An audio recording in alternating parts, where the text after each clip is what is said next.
Hi. இப்போ தான் samosa fry பண்ணி முடித்தேன். நான் லாஸ்ட் வீடியோ பார்த்துருப்பீங்க. இப்போ ஃப்ரைஸ் ஃப்ரை பண்ணிகிட்ருக்கேன். ஆக்சுவலா என்னுடைய பொண்ணுடைய பிறந்த நாள் பார்ட்டி. ஸோ ஃப்ரெண்ட்ஸுங்கெல்லாம் வந்திருக்காங்க, அப்படியே வர ஆரம்பிச்சிட்டாங்க. ஸோ ஒரு வழியாக சமோசா ஃப்ரை பண்ணி முடிச்சிட்டேன் நான். So full samosa is ready. அடுத்து இப்போது ஃப்ரைஸ் ஃப்ரை பண்ணிகிட்டே இருக்கேன். வெளிச்சத்தில் நல்லா தெரியுதான்னு தெரியல. ஸோ பசங்களுக்கு தானே பிடிக்கும், சும்மா ஸ்டார்டர் மாதிரி கொடுக்கலாம் அப்படின்னு சொல்லிட்டு ஃப்ரை பண்ணிகிட்டே இருக்கேன்.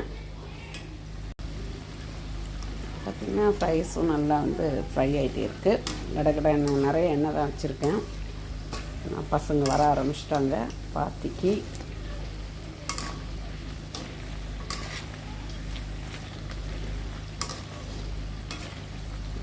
எப்படி இருக்குது அப்படின்னு சொல்லிட்டு கமெண்ட் பாக்ஸில் கமெண்ட் பண்ணுங்கள்.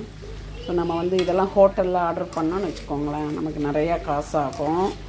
அதனால் இந்த மாதிரி ரெடிமேடாக கிடைக்கிற ஃப்ரைஸை நம்ம பேக்கெட்டில் வாங்கிட்டு வந்துட்டால் பசங்களுக்கு இஷ்டத்துக்கு அவங்க இஷ்டத்துக்கு எடுத்து சாப்பிடுவாங்க. ஸோ நிறையாவும் இருக்கும்.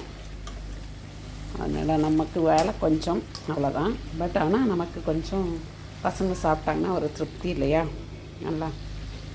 ஸோ சமோசாலாம் முடிச்சாச்சு ஃப்ரை பண்ணி. ஸோ இந்த பேக்கெட் ஃபுல்லாக இப்போ ஃப்ரை பண்ணணும். இது என்னென்னா கொஞ்சம் நல்லா கிறிஸ்பியாக நம்ம ஃப்ரை பண்ணால் பசங்களுக்கு ரொம்ப பிடிக்கும். அதெல்லாம் கெச்சப் வச்சு சாப்பிட்றவங்க சாப்பிட்டுக்குவாங்க.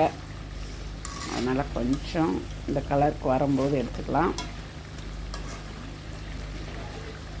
மீடியம் ஃப்ளேமை விட கொஞ்சம் ஜாஸ்தி தான் வச்சு வறுக்கிறேன், ஃப்ரை பண்ணிகிட்ருக்கேன் இப்போது.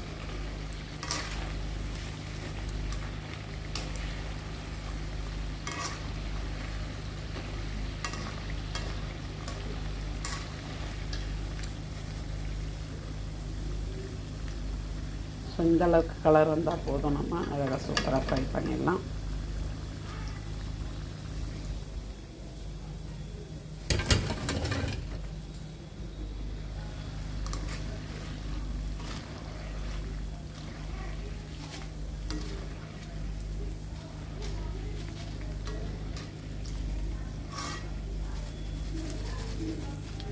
வீடியோ பிடிச்சிருந்தா லைக் பண்ணுங்கள், கமெண்ட் பண்ணுங்கள், அப்படியே மற்றவங்களுக்கு ஷேர் பண்ணுங்கள்.